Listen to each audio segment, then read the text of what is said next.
అతను అమాయకుడు మంచివాడు. నేను ఇప్పుడు ఇంకో అమాయకుడిని చూపిస్తాను. ఒకసారి ఆ అమాయకుడిని చూపించండి. ఇంకో అమాయకుడిని.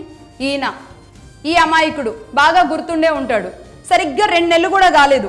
డాక్టర్ అహ్మద్ మొయియుద్దీన్ సయ్యద్. ఎవరైనా? ఒక ముస్లిం, ఒక డాక్టర్, అది కూడా హైదరాబాద్లో. వాళ్ళది కూడా పేద కుటుంబమే, కష్టపడి చదివించారు.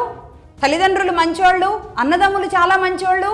కానీ ఈయన కూడా డాక్టర్ వైద్యం ప్రాక్టీస్ చేస్తూ ఉన్నాడు. కానీ అని అందరూ భావించారు. చుట్టుపక్కల వాళ్ళు అదే అనుకున్నారు, ఇంట్లో వాళ్ళు కూడా అదే అనుకున్నారు. ఇంట్లో వాళ్ళకు కూడా తెలియకుండా వాళ్ళ ఇంటిని కూడా మనం చూసాం కదా. అప్పుడు ఎంత అమాయకంగా ఉన్నారు ఆ తల్లిదండ్రులు, ముస్లిం తల్లిదండ్రులు. వాళ్ళు ఎంత కష్టపడి ఇతన్ని డాక్టర్ చదివించారు. ఇతను మరి ఎందుకు రైసిన్ అనే ఒక మెడిసిన్ తయారు చేసే స్థాయికి ఎలా వెళ్ళాడు? ఇదే హైదరాబాద్లో ఎంత రైసిన్ తయారు చేశాడు?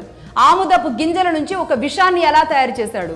పబ్లిక్ ఏరియాల్లో, అలాగే ఇలాంటి జాతరల్లో, దేవాలయాల్లో, ఎక్కువ మంది గుమిగూడే ప్రాంతాల్లో తినే ఆహారంలో కలపడానికి చేసిన అతిపెద్ద కుట్ర ఛేదించింది ఇదే హైదరాబాద్లో ఉన్న పోలీసులు కాదా?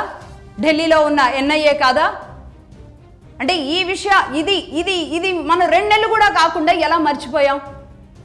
ఎందుకు ఒక మతాన్ని తీసుకొచ్చి మాట్లాడుతున్నారు? అతను వలీ కాదు, అది కోవా బన్ కాదు, అది 10 రూపాయలు కాదు. పూర్తిగా దానిని పక్కన పెట్టి ఆలోచించండి ఒకసారి. ఇంతకు మించి ఇంకొకటి ఏదైనా జరుగుంటే ఏం చేసి ఉండేవాళ్ళు?